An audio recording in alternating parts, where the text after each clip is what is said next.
ഇരിക്കുന്ന സമയത്ത്, വലിയൊരു പൊസിഷൻ, ഇതിനേക്കാളും വലിയൊരു പൊസിഷൻ ഇരിക്കുന്ന സമയത്ത് ഞാനൊരു കുഞ്ഞിനെ, തിരുവനന്തപുരത്തുള്ള ഒരു അംഗൻവാടിയിൽ ഒരു കുഞ്ഞ് ജനലിക്ക് പുറകോട്ട് വീണ് വളരെ ക്രിട്ടിക്കൽ സ്റ്റേജായി. അപ്പൊ എനിക്ക് അതിൽ നിന്ന് അറിവ് കിട്ടി. ഞാൻ നമ്മുടെ പത്തനംതിട്ടയുടെ മന്ത്രിയായ വീണ ജോർജ് മിനിസ്റ്ററെ നേരിട്ട് വിളിക്കുകയും, എന്തിനാണ് ഞാൻ സെക്രട്ടറി, കേരള സംസ്ഥാന ചൈൽഡ് റൈറ്റ്സ് പ്രൊട്ടക്ഷൻ കമ്മീഷൻ, അതിന്റെ സെക്രട്ടറി ആയിരിക്കുന്ന സമയത്ത് ഒരു അംഗൻവാടിയിൽ കുഞ്ഞ് പുറകോട്ട് വീണു. അതൊരു ആംബുലൻസ് ഡ്രൈവറുടെ കുഞ്ഞാണ്. പിന്നീട് അറിഞ്ഞതാണ് ആ ആംബുലൻസ് ഡ്രൈവർ 35 ലക്ഷം പല പ്രാവശ്യമായി നമുക്ക് IVF ചെയ്ത് ഇരട്ട കുട്ടികളെ, 2 കുട്ടികളെ കിട്ടി. ആ 2 കുഞ്ഞുങ്ങളും ആ അംഗൻവാടിയിലുണ്ട്. ആകെ 4 or 5 കുഞ്ഞുങ്ങളുള്ള ഒരു അംഗൻവാടിയാണ്. ആ അംഗൻവാടി ടീച്ചറുടെ അനാസ്ഥ കാരണം ഈ കുഞ്ഞിന്റെ പിതാവിനെയോ മാതാവിനെയോ അറിയിച്ചില്ല. തൊട്ടടുത്ത് ഒരു ക്ലിനിക് ഉണ്ടായിരുന്നു, കൊണ്ടുപോയി കാണിച്ചില്ല.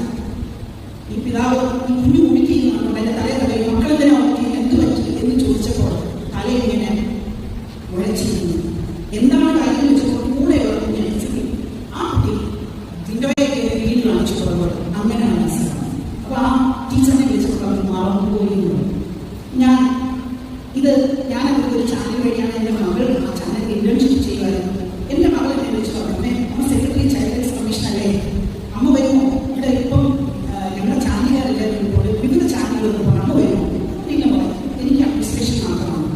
ഞാൻ ആ ബന്ധപ്പെട്ട, ചുരുക്കി പറയാം, ബന്ധപ്പെട്ട ജില്ലയുടെ ആ മെമ്പറെ വിളിച്ച് വിവരം പറയുകയും വിവരം പറയുകയും പുള്ളിക്കാരെ പോയി കാര്യമായി ബൈക്സൊക്കെ കൊടുത്തു, ടിവിക്ക് നല്ല തിളങ്ങുന്ന നമ്മളോട് കാണിച്ചു.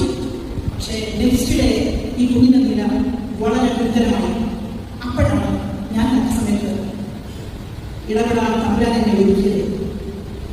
അതിന്റെ ഭാഗമായിട്ട് ഒരു അമ്മയുടെ പരിലാളന സെക്രട്ടറി ചൈൽഡ് റൈറ്റ്സ് കമ്മീഷനായിട്ടല്ല ഞാനത് പ്രവർത്തിച്ചത്.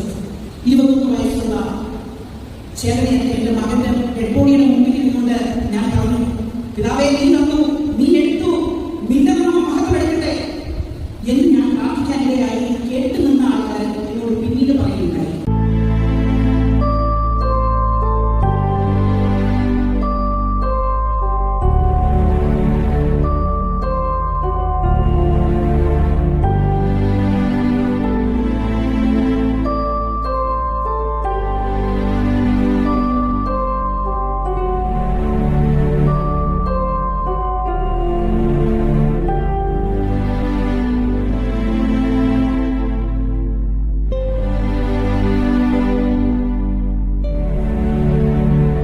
Zion Medical College Hospital, Adur, Pathanamthitta.